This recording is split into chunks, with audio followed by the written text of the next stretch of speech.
Good morning.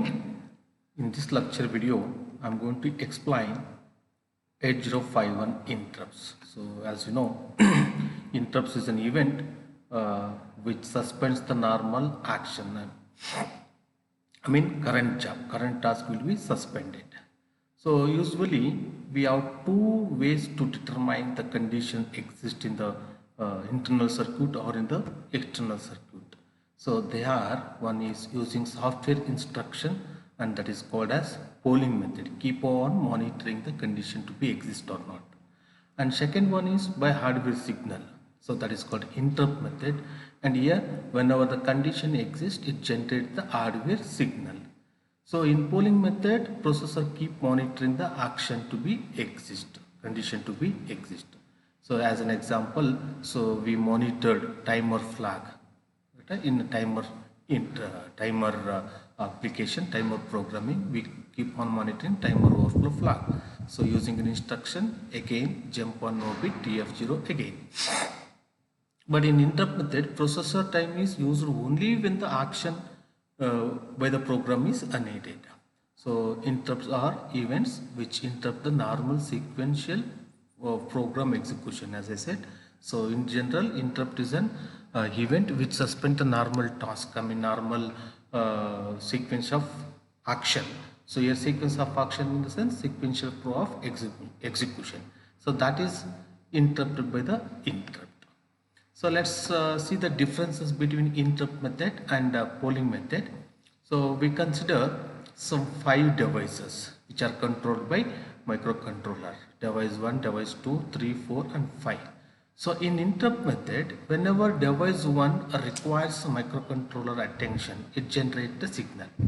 Okay. So with that signal, it gives it stops current job and it gives attention to device 1. So after that, after the service provided, it will come back to microcontroller and then it is keep on doing its own work. So next, when device 3 requires a microcontroller action, microcontroller attention, so it gives a signal that is called hardware signal, and with that signal it stops, microcontroller stops current task and it will give attention to device 3. After completion, again it will come back and it continues own work. But in polling method, it's not like that. First, it check device 1, which is keep monitoring the device 1 condition exist or not. Whenever it exists, it performs the task and then it gives attention to device 2, then device 3, device 4, device 5, like that. It is keep on monitoring one by one. But interrupt is not like that. Whichever the device requires attention, it gives the signal. It generates an interrupt. With that interrupt, microcontroller stops doing the own work and it gives attention to the device. See, in interrupt, suppose 2 devices raise the request at a time, like device 5 and device 2. So here, see, device 5 and device 2 raise the request at a time. That time, it check the priority of device 2 and device 3. So whichever have more priority, that will be serviced first. Suppose device 2 has more priority, it gives service to the device 2 and then it gives service to the device 5. So priority can be assigned. But in polling method, we cannot assign a priority. See here, device 4 raises a request, but microcontroller will not give attention because so that is ignored, masked. So devices can be masked in interrupt method. So this is the differences between interrupt method and polling method. Let's see. So in interrupt can assign priorities, but here cannot assign priorities. So can mask a device request, here cannot mask a device request. And do not waste much of the microcontroller time, here it wastes much of the microcontroller's time. So these are the differences between interrupt and polling method. Now we'll see advantages of interrupt. So microcontroller can serve many devices, but remember, not all at the same time, one by one. And each device can get attention of microcontroller based on the priority assigned to it. So microcontroller can also ignore the device request for service and do not waste much of the microcontroller time by pulling the devices So these are the advantages, and the disadvantage is only one disadvantage, that is low priority device will not get microcontroller attention immediately while servicing the high priority devices. So these are the advantages and disadvantages of interrupts. Now we'll see interrupts may be generated by two methods. One is internal chip operation, they are called as internal interrupts, or by external sources, external devices, they are called as external interrupts. So broadly interrupts are divided into internal interrupts and external interrupts. Internal interrupts are due to internal action. Internal means within the microcontroller, and external interrupt means outside the microcontroller. So when the interrupt occurs, 8051 performs hardware call to ISR. ISR means interrupt service routine. So hardware call in the sense it performs call subroutine by hardware signal. So as you know, software call using an instruction A call, S call, L call. So that ISR located at a predetermined address in the program memory called vector address.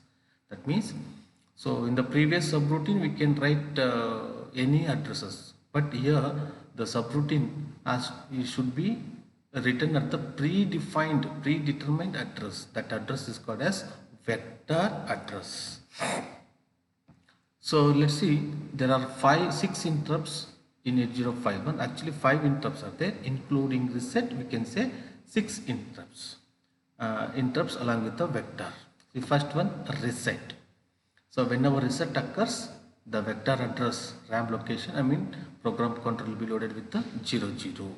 So here it is pin 9.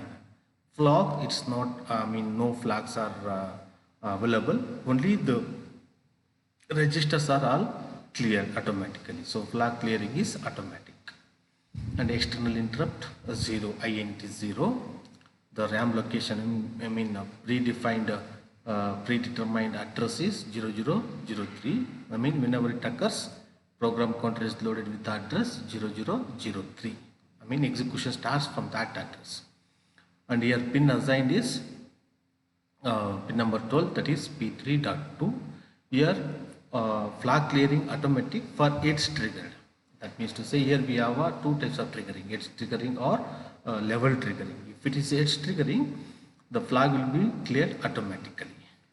And timer 0 interrupt, the vector address is 000B. So whenever this interrupt occurs, program counter is loaded with the 000B. Execution starts from that address. Since it is internal interrupt, no pin assigned. Here also flag clearing is automatic.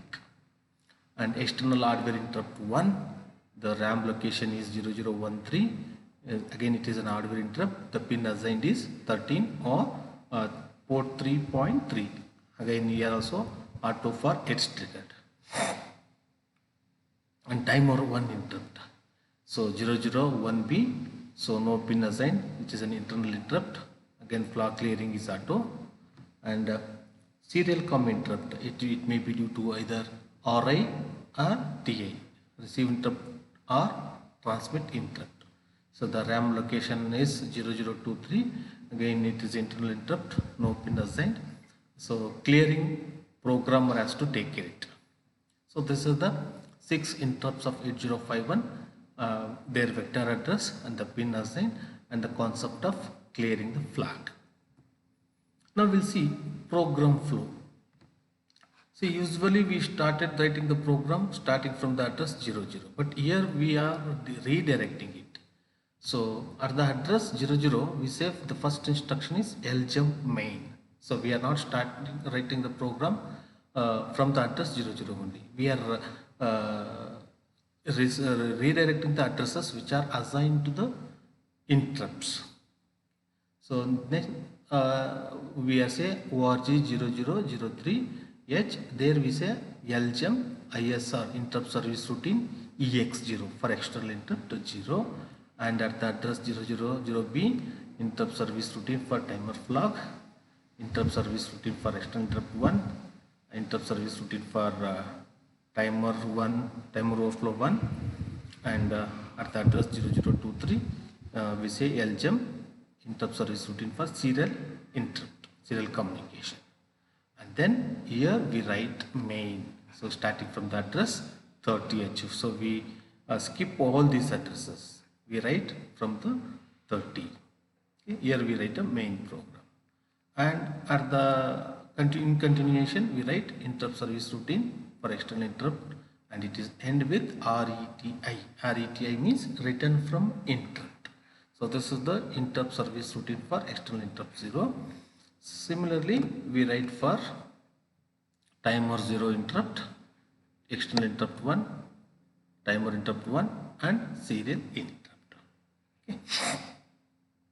Now see, it is and at the end we say end of the program. You see a main program. So initially program counter execution starts from the address 00. Here the first instruction is ljump main, so it comes to main. So here it is keep executing. It is keep executing.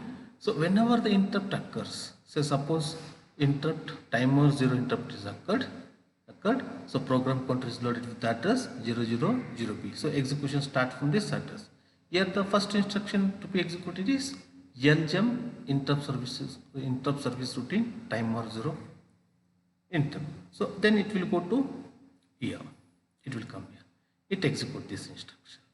And then at the end RETI, it returns to the instruction next to the interrupt, and then execution starts. Okay. So this is the program. Clear now? So we'll continue in the next video. Thank you.